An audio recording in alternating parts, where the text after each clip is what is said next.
o Luiz Nassif apareceu aqui. Eu tinha esquecido do programa, Luiz Nassif. Agora você apareceu mais tarde. Você vai ficar com a gente aqui, com a Cristiane Hauschild, que está chegando aqui para falar do PIBID, que é um tema que você adora também, Nassif. Pode ligar teu microfone aí, meu querido. Cristiane Hauschild, Johannes, deixa eu ver se eu acertei o nome dela aqui. E ontem, antes de começar o programa, eu entrevistei, e antes de começar o programa, ela me ensinou. Ah, então tá bom. Você já se conhece, então, né? Então já tá tudo.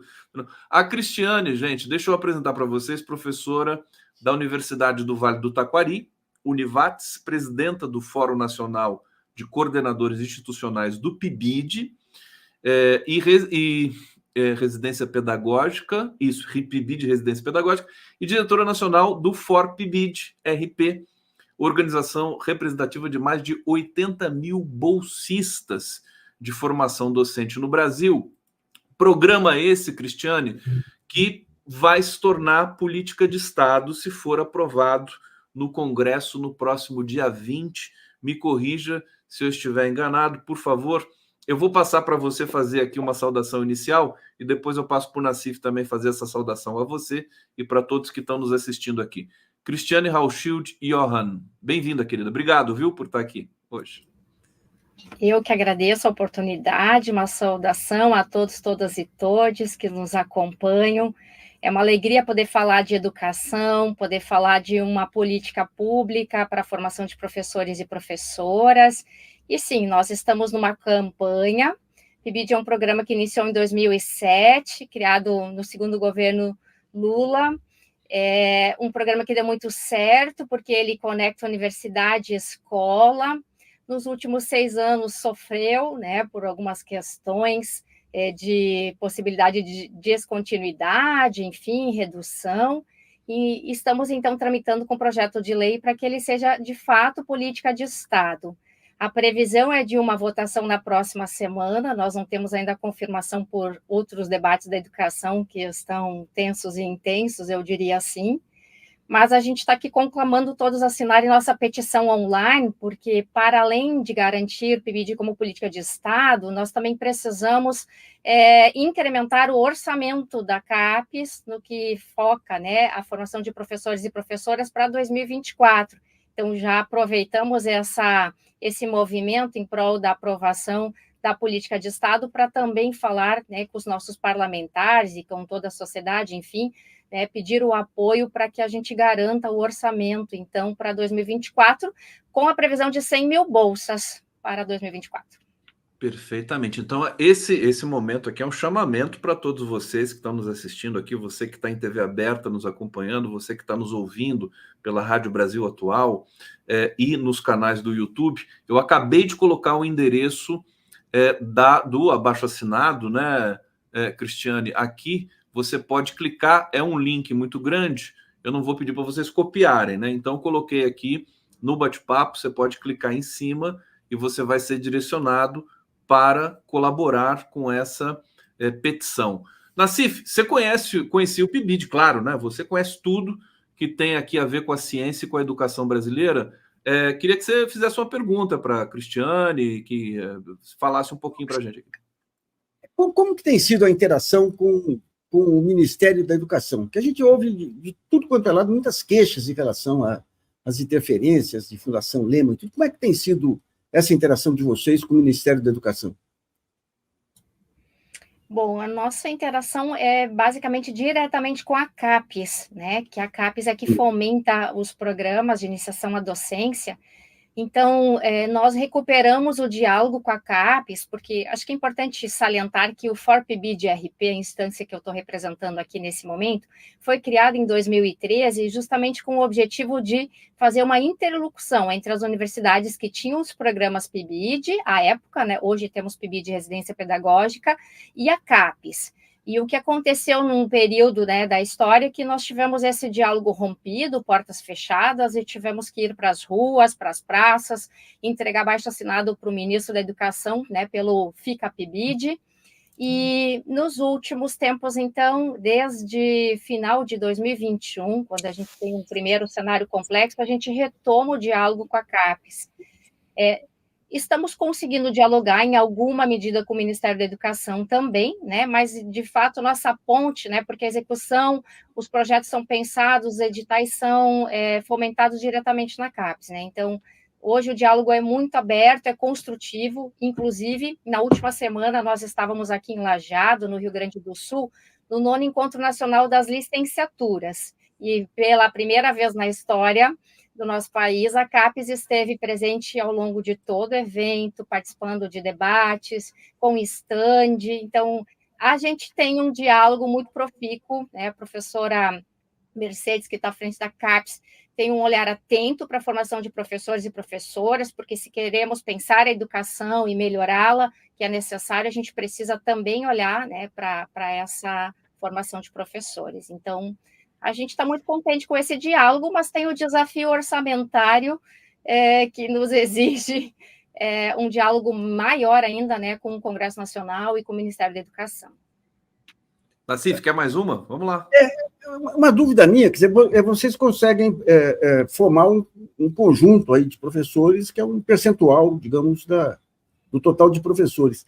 Como é que se dá a transferência de conhecimento ou a influência desses professores sobre aqueles que não fizeram curso e tudo? Tem uma metodologia para permitir essa transferência de conhecimento, de experiência, de aperfeiçoamento? Bom, o PIBID, da mesma forma, a residência pedagógica, né, as nossas duas políticas de iniciação à docência que acontecem durante a formação inicial, acontece com o sujeito da escola, que é o professor, que recebe nossos estudantes, PIBIDianos, residentes, e o professor da universidade. Então, são esses 3 atores juntos que pensam os projetos. Cada instituição teve um projeto aprovado, né, e cada projeto ele é único, ele contempla a realidade da universidade, a realidade das escolas públicas, né, do entorno dessa universidade, e, enfim, então esse coletivo pensa junto a formação, então a escola passa a assumir o papel de coformador e esse professor da escola também. Mas eu costumo dizer que nós, todos os professores que participamos, inclusive os da universidade, sempre me incluo, estamos sempre num processo de formação o tempo inteiro, né? Porque a gente está podendo escutar o estudante juntamente com o professor que tem a vivência da escola, lá na escola, com a direção da escola, com outros professores da escola, e aqui na universidade com professores que também pensam a educação, também pensam a formação. Então, é um diferencial esse desenho pedagógico e que qualifica esse projeto, e por isso que nós lutamos por ele, né, pela permanência e pela institucionalização, então, de fato, como política de Estado. Cristiane, eu queria falar, Nassif, tu continua com a gente aqui, porque o Nassif também ele tem uma participação com essas questões. A Cristiane sabe muito bem, né, o que o Nassif faz, luta pela ciência brasileira, educação, e acho que ele pode ter até um relato para trazer para a gente na sequência. O pessoal está dizendo aqui que não conseguiu, alguns estão dizendo que não conseguiram acessar o link. Eu vou até compartilhar a página do Avaz para todo mundo ver aqui que esse link direciona para esta página aqui, ó, a prova PL 3970 de 2021, hashtag para sempre PIBID-RP. Que bonitinho que ficou isso aqui, Cris, parabéns aqui. Olha só, 13 mil pessoas assinaram, vamos chegar a 20 mil, todos estão convidados para assinar a petição para aprovar o PL 3970-2021. Deixa eu voltar aqui para a nossa tela. Cristiano, eu queria que você falasse um pouquinho do que aconteceu nos últimos anos que prejudicou o PIBID. Notadamente, vamos falar dos governos anteriores, desse período tenebroso que a gente passou com relação a repasses para educação e tudo mais. Como é que foi segurar essa bronca aí nesses últimos anos? Conta um pouquinho para a gente. Então, em 2013, nós começamos a pensar o fórum, o FOR-PIBID-RP, hoje FOR-PIBID-RP, né? À época só existia o PIBID, então FOR-PIBID. E em 2014, nós aprovamos o primeiro regimento, elegemos a primeira diretoria. Em 2015, nós fomos avisados da ameaça de corte de 90% das bolsas do programa. Naquela época, nós tínhamos 90.254 bolsas concedidas. Bom, e aí o fórum que é criado para fazer uma interlocução com a CAPES, para pensar a avaliação, acompanhamento, possibilidade de qualificação, sai correndo, né? A gente brinca no momento que estava engatinhando, começando as atividades, sai correndo, então, articulando, entendendo o cenário, entendendo que a dimensão política na formação docente é fundamental, para esse movimento, #FicaPibid. Enfim, à época, o interesse, né, do Ministério da Educação era utilizar os recursos desse programa numa outra política, mas que difere demais desse projeto que nós temos até hoje, que qualifica a formação, que coloca a escola como protagonista, como coformadora, não é? Então, nós passamos a fazer um grande movimento no Congresso Nacional, indo às ruas, mostrando as ações, né? Porque uma das críticas era que nós não tínhamos números para apresentar, mas na educação a gente sabe que nossos processos são qualitativos e não necessariamente a gente consegue mostrar tudo em números, né? Bom, então foi um grande movimento, existiu inclusive o lançamento de um novo programa, um edital que foi revogado, por um determinado presidente da CAPES, agora eu não me recordo exatamente se foi 2016 ou 2017, e aí a gente seguiu nesse movimento firme, né, em defesa desse diferencial desse programa. Ocorre que em 2018, então, nós não conseguimos, o Ministério da Educação lança um novo programa, que é o Residência Pedagógica, e à época nós concluímos então, e o professor Nilson era o presidente do fórum, e o professor Helder, eram duas figuras importantes que estavam negociando com o Ministério da Educação, conseguimos então propor o trabalho coletivo, né, junto, dois programas co-irmãos, PIBID, para a primeira metade, para estudantes da primeira metade da licenciatura, e o Residência para estudantes da segunda metade da licenciatura. Então, basicamente, os programas se diferem por isso, o tempo, o lugar do curso que esse estudante está. Então, a gente passou a trabalhar coletivamente como PIBID de residência pedagógica. E conseguimos, hoje, nós temos dois programas que, na verdade, são realmente assim, co-irmãos, eles se complementam à formação de professores. O Residência, quando surge, ele surge com uma série de questões muito polêmicas, ferindo a autonomia da universidade, exigindo devolução de bolsa para um estudante que tivesse alguma intercorrência e não pudesse continuar no programa, e muitos outros pontos. Então, hoje nós estamos no terceiro edital, e esse período de luta, de discussões, enfim, permitiu que a gente qualificasse. Então, hoje a gente tem dois programas, na verdade, que são muito semelhantes, né, funcionam juntos. O anúncio do governo federal para 2024 é a iniciação à docência, ou seja, a gente volta à perspectiva inicial, colocando e incrementando aquilo que nós já conhecemos, aquilo que nós já aprendemos, né, nesses 15 anos de iniciação à docência. Então, a gente passa a ter 100 mil bolsas a partir do próximo ano de iniciação à docência, mas não dividindo mais os estudantes.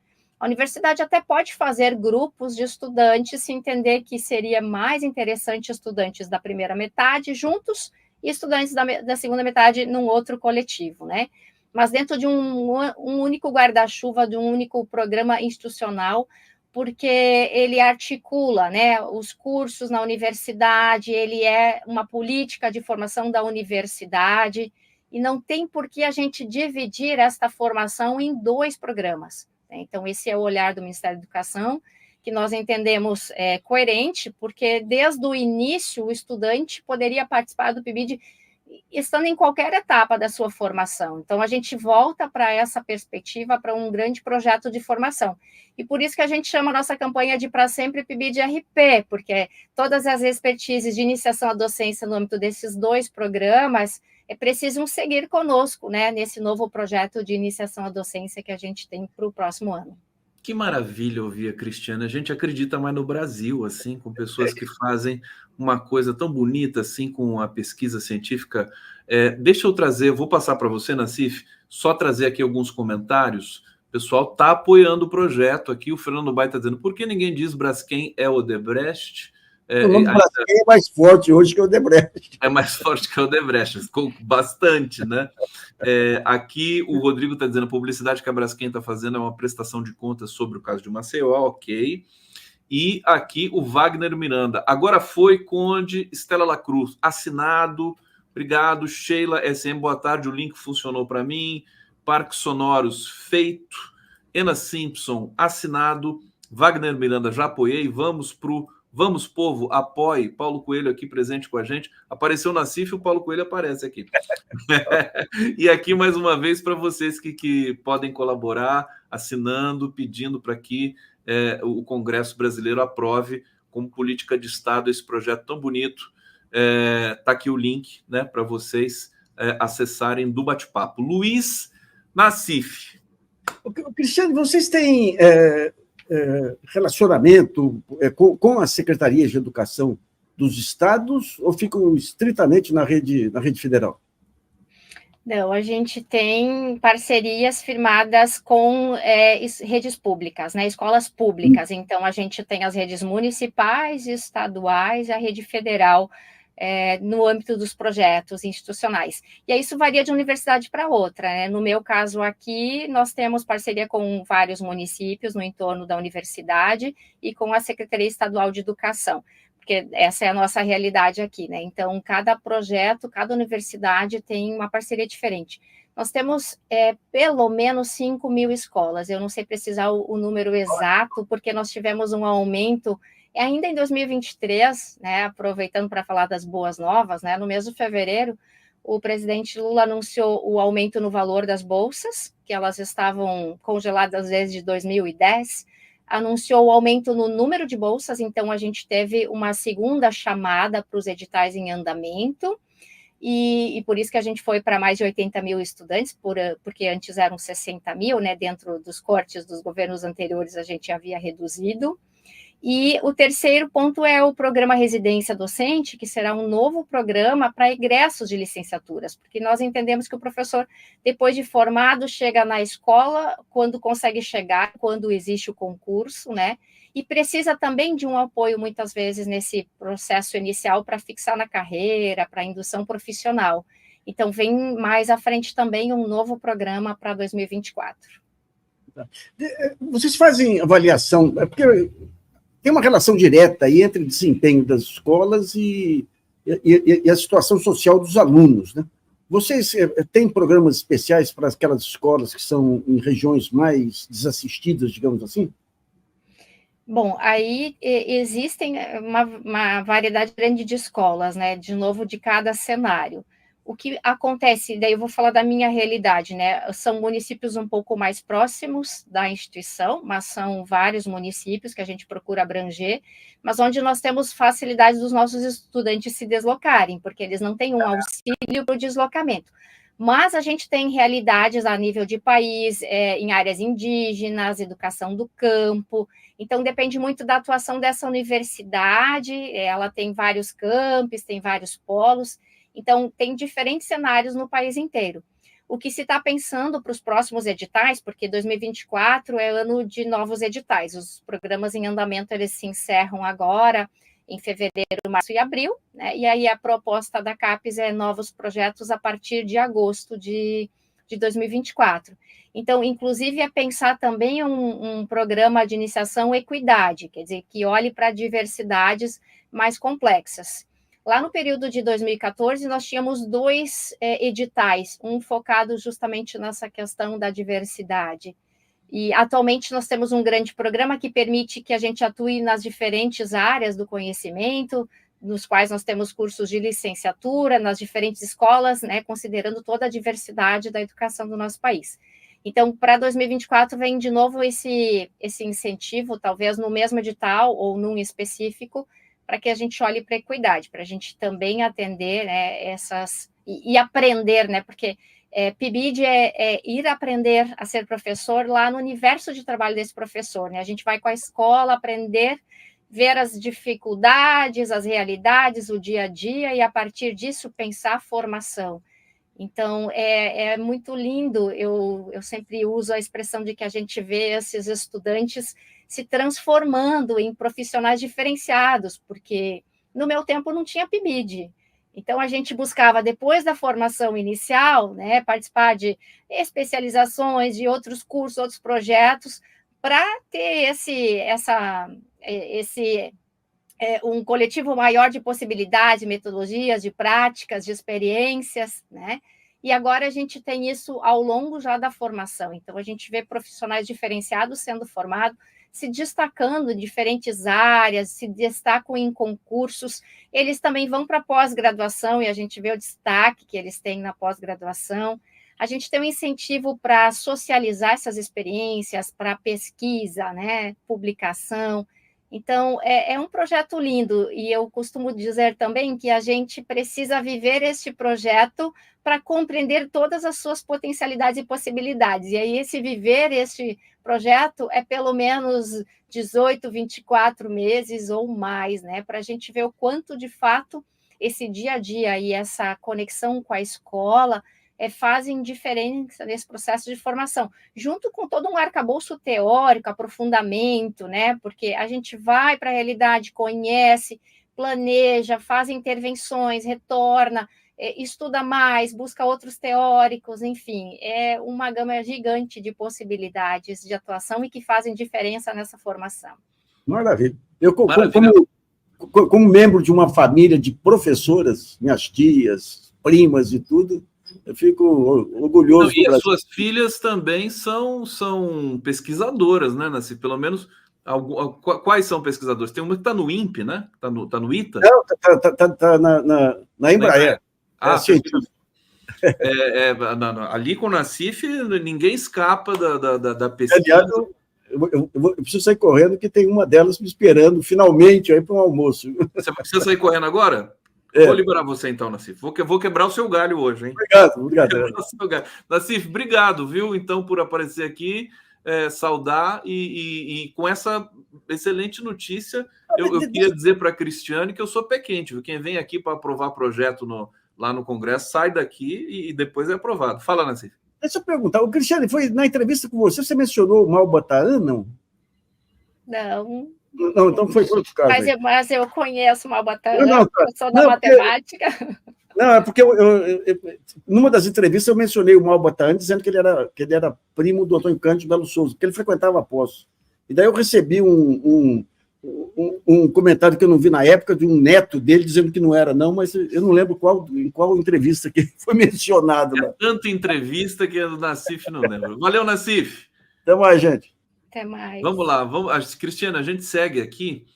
Tem gente fazendo pergunta aqui, importantes, interessantes. Deixa eu trazer a Verônica Alzemira. PIBID é apenas para estudantes das universidades federais ou para quem estuda online também pode participar? Fala um pouquinho do projeto, do perfil e para quem ele é direcionado e como fazer, né, para participar. Isso, então, o primeiro passo, né, a CAPES lança o edital, as universidades escrevem os seus projetos institucionais, esses projetos institucionais, eles são projetos que vão estar divididos em subprojetos. Então, por exemplo, eu tenho o curso de pedagogia, eu tenho o curso de ciências biológicas, eu tenho o curso de história, né? Então eu vou criando subprojetos desses cursos, algumas situações, subprojetos que são interdisciplinares, né? Existe todo um quantitativo de mínimo de estudantes por cada um dos núcleos, porque então este subprojeto ele pode ser composto por um ou vários núcleos.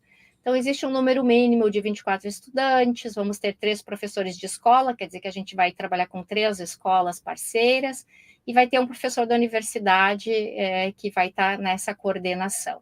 Bom, então, aprovado esse projeto institucional, submetido à CAPES, aprovado esse projeto, a universidade passa a fazer a seleção dos seus estudantes. Então, ela vai abrir um processo seletivo, ela vai escrever um edital, ou enfim, ela tem autonomia para definir como é esse processo, mas é uma seleção pública que a gente faz, divulga normalmente das páginas das universidades, e os estudantes podem participar. Então, tem que ser estudante de licenciatura, regularmente matriculado, e desde o último edital, então, podendo ser estudante de curso presencial ou EAD. O desafio para quem é estudante de curso EAD é a participação das atividades presenciais lá na escola, né? Porque quando nós temos um curso EAD, nós temos estudantes de muitas regiões diferentes, na grande maioria das situações, imagino eu. Então, A gente tem as escolas parceiras, que cada subprojeto vai firmar essa parceria, e é lá que as atividades acontecem. Então, me parece que para os estudantes o desafio seria poder se deslocar para essa escola, né, ter essa possibilidade. Então, sim, e eu imagino que para o próximo edital a gente segue, né, com essa possibilidade. Mas, então, primeiro a universidade tem que ter seu projeto aprovado para que ela possa fazer o processo de seleção e os seus estudantes, então, que atendem as condições ali de licenciatura, matriculado regularmente, vão poder se inscrever. Tá aí, eu quero trazer uma questão, aproveitar esse teu conhecimento na área de ciência, de pesquisa, de investimento, Cristiane, para falar da educação no Brasil como um todo, porque a gente passou por um período muito difícil da pandemia, né, que afetou profundamente, praticamente a gente esteve paralisados 2 anos do ensino básico no Brasil, né, público, né, porque as privadas conseguiram dar um jeito, mas a dimensão pública ficou muito prejudicada. A gente tem aí a reforma do ensino médio que foi aprovada no governo Temer, ainda cambaleando, o Ministério, o MEC, ainda segurando um pouco, né? O presidente Lula entrou até nesse debate de o que fazer, né? Porque prejudicou também o ensino básico público, porque não tinham estrutura para oferecer o que a reforma estava ali pedindo. E assim, mas a pergunta mesmo é que o Brasil precisa de um salto na educação, né? Nós fomos muito prejudicados, inclusive com os governos degradados que nós tivemos aí nos últimos anos, a última década perdida no Brasil, inclusive economicamente de crescimento. Como é que você acha que está a discussão da educação no Brasil? O que está faltando para a gente poder dar esse salto, apresentar um projeto robusto para que o Brasil saia dessa situação ainda de nação interrompida, né, no quesito da produção. E o brasileiro adora pesquisar, é elogiado no mundo inteiro, né, os pós-graduandos brasileiros pela criatividade, pelas características. Queria te ouvir um pouquinho sobre isso. Bom, é um tema muito complexo e porque são muitas variáveis.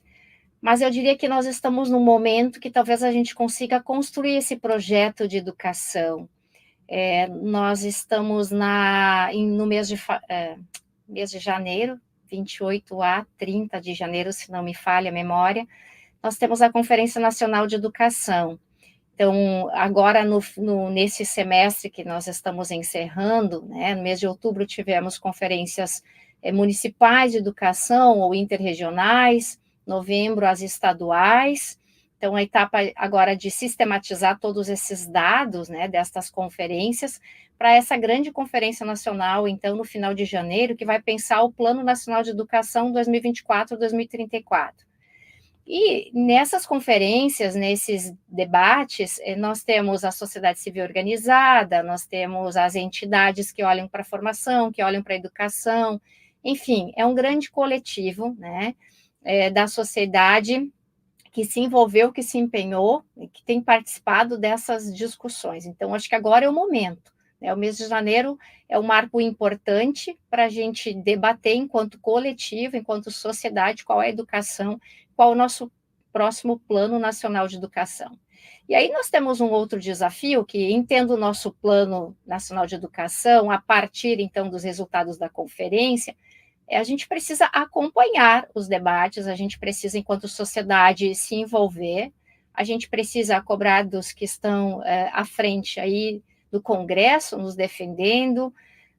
Nós precisamos ser propositivos, né? Eu tenho convidado sempre a comunidade forpibidiana para participar dos debates, né? A gente precisa participar aqui na nossa cidade, da Câmara de Vereadores, no nosso estado, a gente precisa acompanhar a política nacional e a gente precisa ocupar espaços de debate. Então, eu acho que o momento agora é de pensar esse projeto.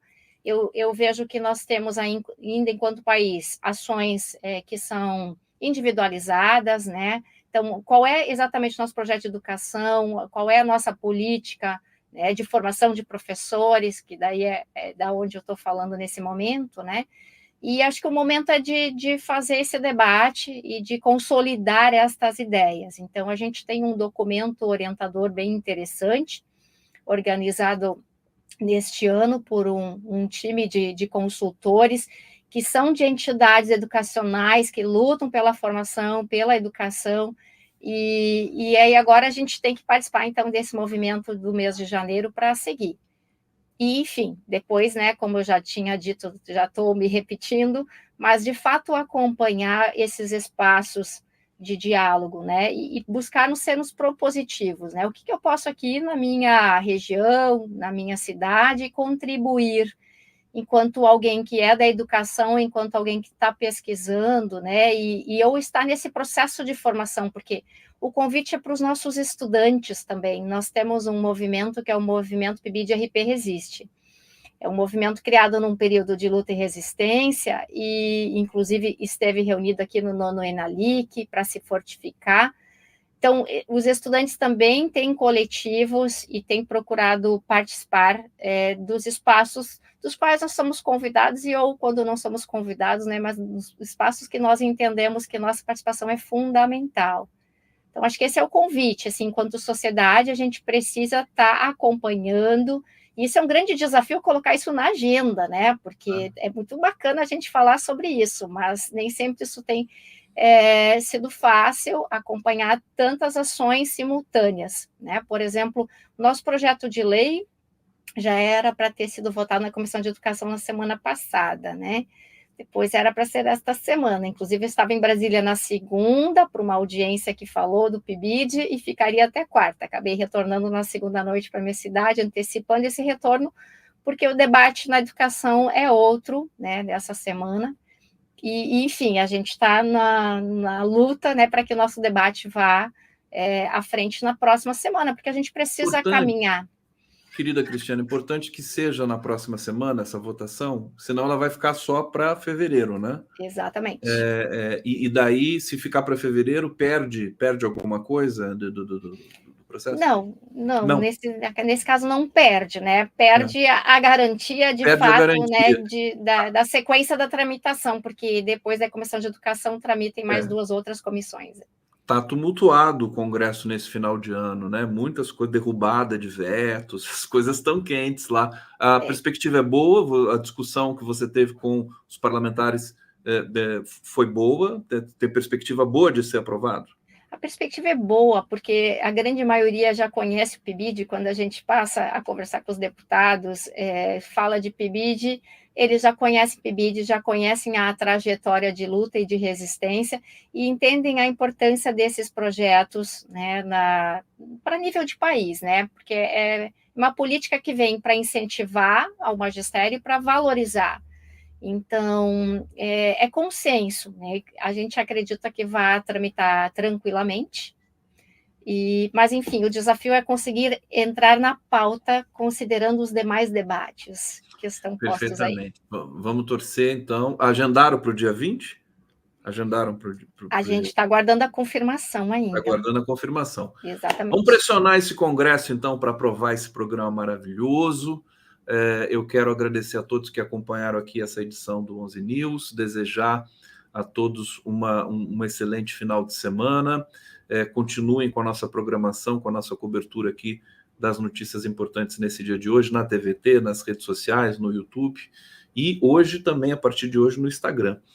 Cristiane, muito obrigado, sucesso, vamos continuar aqui, vamos torcer e semana que vem espero que a gente tenha boas notícias já sobre essa aprovação no Congresso Nacional. Até a próxima, querida. Até, muito obrigada e para sempre PIBID-RP.